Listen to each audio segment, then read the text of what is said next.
बहुत गंभीर मीटिंग चल रही थी। उस वक्त मैं पार्टी का अध्यक्ष था। मोदी जी की ऑफिस में मीटिंग चल रही थी। एक मयूर आया और उसने कांच की दीवार पर जोर से अपनी चोंच मारना शुरू कर दिया। 2-3 मिनट तक ये प्रक्रिया चली। मोदी जी ने घंटी बजाई, किसी को बुलाया और कहा कि भाई इसका दाना आज नहीं डाला गया है, जरा चिंता करो, ये भूखा है। मैं 40 साल से काम करता हूं, ढेर सारे नेताओं के संपर्क में भी आया हूं। मोदी जी से बड़ा श्रोता कोई नहीं है और सुनते भी एकाग्रता के साथ है। आप शायद बोलकर निकल जाओगे, भूल जाओगे, मगर 5 साल के बाद वो कहेंगे नहीं भाई पहले तो आपने ये कहा था, अब ये कह रहे हो, क्या हो गया? तब जाकर आपको मालूम पड़ेगा कि मैं पहले ये बोला था। बहुत धैर्य के साथ सुनना, ये बहुत बड़ा उनका गुण है। दूसरी बात, एक अंग्रेजी कहावत है, blood is thicker than water. व्यक्ति अपने आसपास का ही सोचता है, अपने परिवारजनों का ही सोचता है, परिवार के बाद समाज का सोचता है। यहां पर उल्टा है। उन्होंने कहावत को गलत साबित कर दिया है।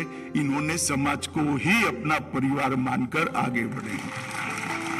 देश की राजनीति में ऐसा नेता दूरबीन लेकर भी ढूंढ नहीं पाते जिसके परिवार को कोई जानता ही ना हो, परिवार के किसी व्यक्ति का नाम कहीं पर किसी ने सुना न हो।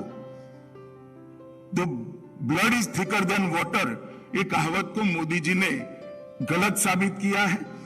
उनकी सोच की दिशा उद्योग दिशा है।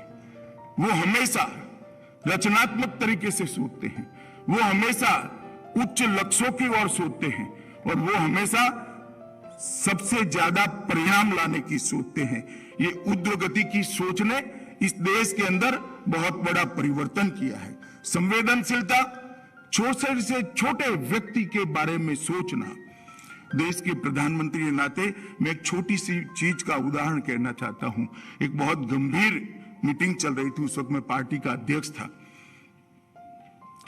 मोदी जी की ऑफिस में मीटिंग चल रही थी। एक मयूर आया और उसने कांच की दीवार पर जोर से अपनी चोंच मारना शुरू कर दिया। 2-3 मिनट तक ये प्रक्रिया चली। मोदी जी ने घंटी बजाई, किसी को बुलाया और कहा कि भाई इसका दाना आज नहीं डाला गया है, जरा चिंता करो, ये भूखा है। देश के प्रधानमंत्री को ये सोच, इतनी बड़ी मीटिंग में आना, ये बताता है कि कितने संवेदनशील व्यक्ति है, अनन्य राष्ट्रभक्ति। मित्रों, मैंने मोदी जी के साथ सालों से काम किया है। मैं बेरोक-टोक किसी झिझक के बगैर कह सकता हूं, हर सोच में देश की सोच सबसे ऊपर और सबसे ज्यादा होती है। और इसीलिए आज 130 करोड़ की आबादी के मन में विश्वास है, जब देश की शताब्दी मनाई जाएगी हम एक महान भारत को देख पाएंगे। ये जो आत्मविश्वास 130 करोड़ में प्रत्यारोपित करने का काम नरेंद्र मोदी कर पाए हैं, क्योंकि उनके खुद के अंदर अनन्य राष्ट्रभक्ति से कूट कूट कर ईश्वर ने उनको बनाया है। मित्रों, और प्रामाणिकता, पारदर्शिता, इसके बारे में मोदी जी के विरोधी भी उन पर कोई आरोप नहीं कर सकते।